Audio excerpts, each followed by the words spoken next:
Cet atelier veut montrer au public, à travers ceux et celles qui sont venus ici, ce que nous allons faire comme activité d'accompagnement de la population à l'acquisition d'une culture de paix, d'une culture de tolérance et d'une culture de droit. Mais quand on parle de droit, on parle aussi de devoir en amont. Et donc, ce que nous visons, c'est l'accompagnement de la population en général, mais en particulier les jeunes, les femmes et les personnes porteuses d'handicap.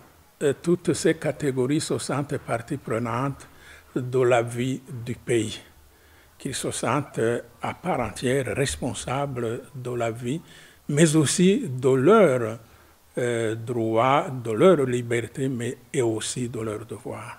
Partout où il y a l'homme, il y a toujours une tendance à l'égoïsme. Voilà l'origine de ces chicaneries. Ce que nous voulons, c'est que toutes les personnes impliquées dans la gestion non seulement du pays, mais aussi la gestion du processus électoral, mettre en avant les intérêts de la population, les intérêts du pays, et de chercher toujours à être, j'allais dire, transparent dans la gestion du processus électoral. Quand on dit transparent, on veut dire que tout le monde sait, tout le monde voit et tout le monde suit aussi. La commission a été mandatée par l'Église catholique pour suivre de près le processus électoral.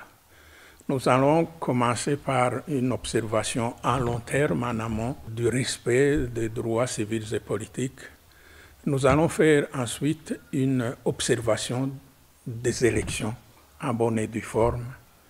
Et puis, nous allons accompagner après alors les élus qui seront nouvellement appelés à la gestion du pays.